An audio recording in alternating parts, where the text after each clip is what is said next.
there are people on every team in hockey in that business for a reason. It's because the stats don't lie.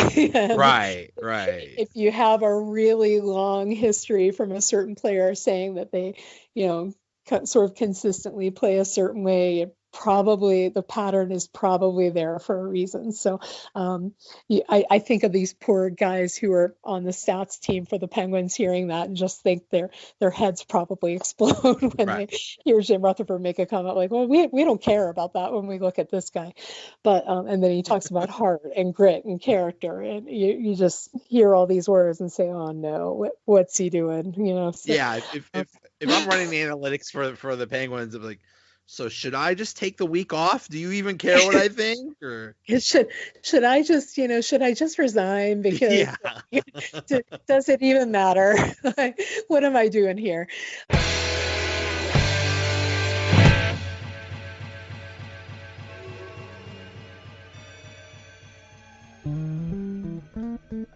What's going on, everybody? Welcome to another episode of the Donut Bag, part of the Pod Hub Network. In this episode, I welcome back Angie Carducci from Inside Hockey Magazine, and we talk about everything going on with the Penguins.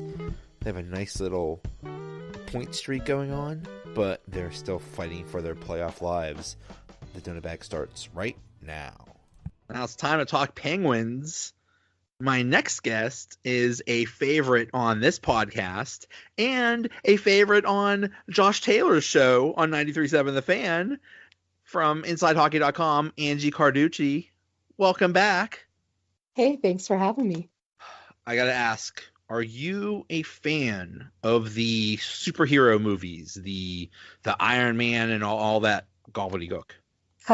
Not so much the Iron Man. I definitely a fan of superhero movies. I grew up a really hardcore Batman fan, and that was the days of like the Adam West, Burt Ward Batman. So I grew up a huge fan of that TV show, and the subsequent Batman movies are a big favorite of mine. The Wonder Woman movies are a big favorite of mine. But yeah, I'll definitely go see pretty much any superhero movie that comes out.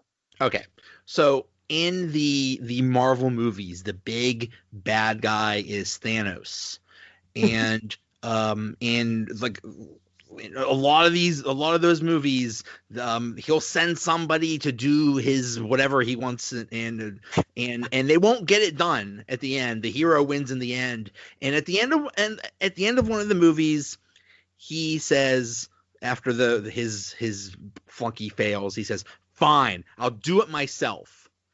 And that is Sidney Crosby. Sidney Crosby, after they were out of the playoff picture, I think he just said, you know what, fine. I'm just going to put this team on my back. Fine. Doesn't it feel like that? He does it all the time, and I feel like he does it within games.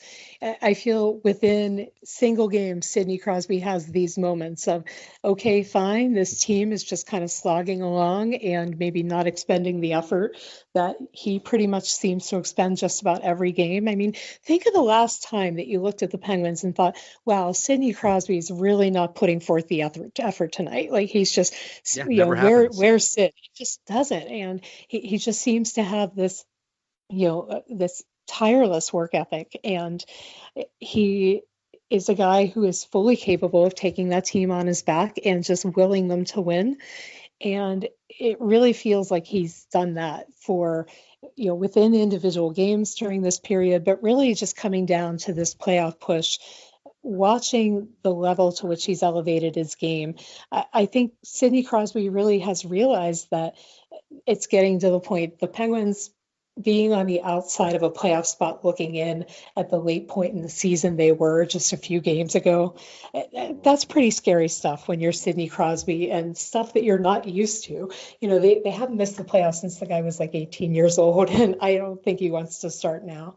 So he really just continues to make you shake your head with the level he's able to find on a nightly basis. And I don't understand why he doesn't get more consideration for, you never hear him in the Hart Trophy discussion, except in Pittsburgh. But outside of Pittsburgh, I just don't think he gets the credit. And I think at this point, people, tend to take it for granted. And exactly. the whole the whole game, really. And Mike Sullivan talks so much about his 200-foot game, and I know I've mentioned him for, I'd love to see him be considered for the Selke Award at some point. He's just a guy that when he sees any weakness in his game, it just takes a laser focus to that part of his game and works to make it better. And to me, like, that's the most impressive thing about him. When you're a player of that caliber, but you're still looking at what can I improve, and that's what makes him Sidney Crosby. I remember he was weak on face-offs at one point in his career, so he's like, I'm going to work on face-offs, and he became one of the best at it. It's like, it's crazy. It's crazy to think, at one point, you work hard to become the best, and he is the best, and he just works even harder to get better. It's amazing. It really is, and I think he's driven by, I think he's driven by continuing to succeed, but I also think he's driven now by these up and comers in the game. You look around and you hear all the time, oh, who's the best in the game? Is it Connor McDavid? There's a lot of people that would make that case now, and Sidney Crosby doesn't want to be left out of that discussion. And I saw a poll recently. It was in The Athletic. Did you see this poll where they asked I did. Anonymously who the best player in the game was? Yeah. And I thought it was interesting that overwhelmingly, and the players were anonymous, so there's no repercussions on you for who you say. And when they were asked anonymously, overwhelmingly they choose Sidney Crosby as the best player in the game. Connor McDavid was second, but he was really a distant second. Like there was no comparison between the number of players who said Crosby and McDavid. So, Sidney Crosby, to my mind, still the best player in the game. And I don't think I'm being Pittsburgh biased by thinking that, because, clearly the NHL thinks so as well. Yeah, I did see that. That was amazing. And I think I think that just speaks volumes about like what people peers, right? Yes. Yeah. But alongside Sid, Jake Guentzel, my goodness, that goal in overtime last night against Florida, unbelievable. And people were saying, what was better, the pass from Crosby or Jake Guentzel's effort? He is just having an amazing season. 33 goals already. It's really something. And with like 16 games left, he really has a fair shot at hitting 40 goals this year, which is crazy. I don't think he's hit 30 at any level in his career. So he's in rarefied air already and has a chance to go even beyond that. I saw somebody respond to just something I posted about Guentzel today. It drove me absolutely nuts, because you hear this all the time, and every time I hear it, I just shake my head. Something about, I wish I could add up the number of no names who, somebody like Mario Lemieux was able to give a name to by having them on his line, and clearly making that comparison with Jake Guentzel alongside Sidney Crosby. And I just shake my head, because I think you'd have to not be watching the games to not see how special of a player Jake Guentzel is. I don't think it's a coincidence that when you think of Jake Guentzel the last couple of seasons, all the moments I think you think of are these really big moments. Like, he's been a really impressive playoff performer. And, last night you see him step up with that. He stepped up with that hat trick against Columbus. In the playoffs, he stepped up last night with this big overtime winning goal. He's a guy who, when the games count and you need somebody to step up and just be sort of that big game guy, he's proving to be that kind of guy. And to me, that's not really something you can say about a player who just rides the coattails of a great player. Right. That's a special player in his own right, and obviously has some special chemistry with Sidney Crosby. I think you have to. I think Sidney Crosby kind of requires a special type of player to play with him. Yeah. I think you have to be fast in terms of your skating, but you also have to be fast in terms of your thinking. You have to be a really smart hockey player.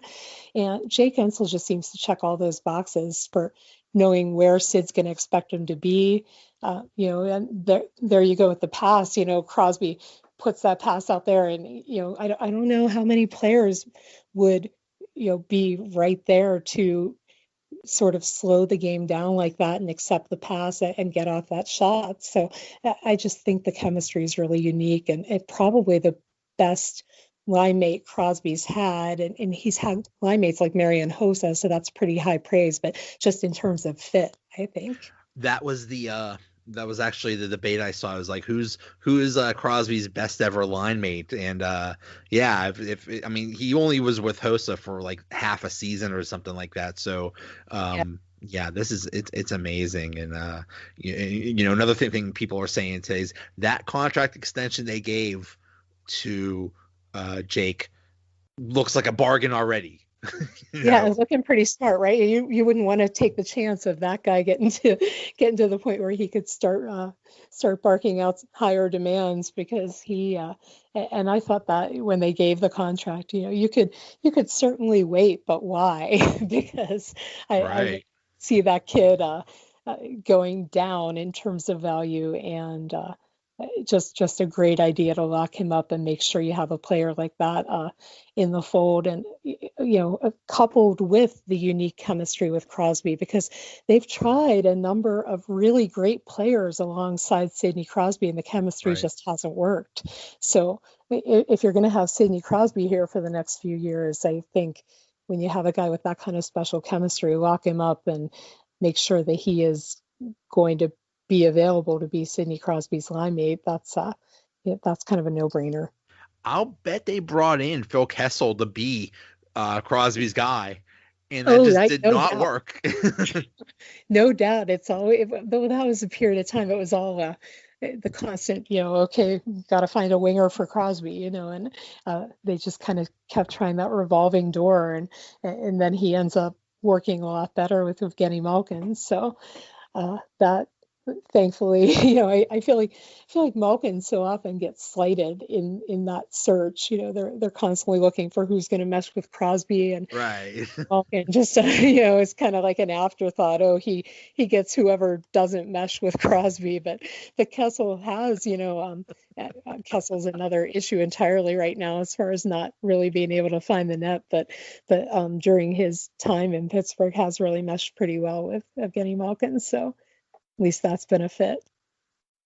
The slump that Kessel is in is literally comical now. Everybody last night thought it was comical. It was so funny.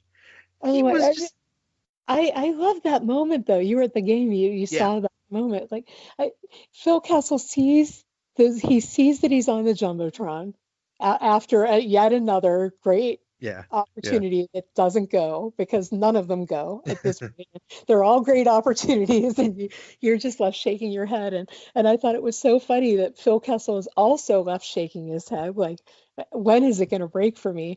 He sees himself on the jumbotron, and he can't help but laugh. He just starts laughing. Yeah, which is the perfect reaction, and then the crowd loved it. The crowd was like, I mean, it could easily have gone horribly. It could have been, like if there was a water cooler nearby, he could have thrown that, or he could have thrown a fit or something like that. The crowd loves him, and I think that is the coolest thing about Phil Kessel in Pittsburgh has been that relationship that he's developed with the fans, because think about last summer when the talk was that perhaps the Penguins would look to get rid of Phil Kessel. There was sort of that debate that, Jim Rutherford said one thing, Mike Sullivan said another thing. What was true? How injured was he in the playoffs? And certain writers started sort of suggesting that he might be one of the guys on the outside looking in when they made moves over the summer. Fans went crazy. Like, they just did not want to hear his name brought up. They love him. And you compare that to how the relationship was going in Toronto at the time they traded him, where it seemed like pretty much everybody was ready to move on. It's just amazing to see how they're standing behind him during this slump, which, like you said, is really getting to the point of comical. He scored in practice today And I read that I was not at practice today, but I read that the players sort of gave him an ovation and a huge deal of it. So maybe that'll get him going. Maybe that'll be exactly what he needs. Yeah,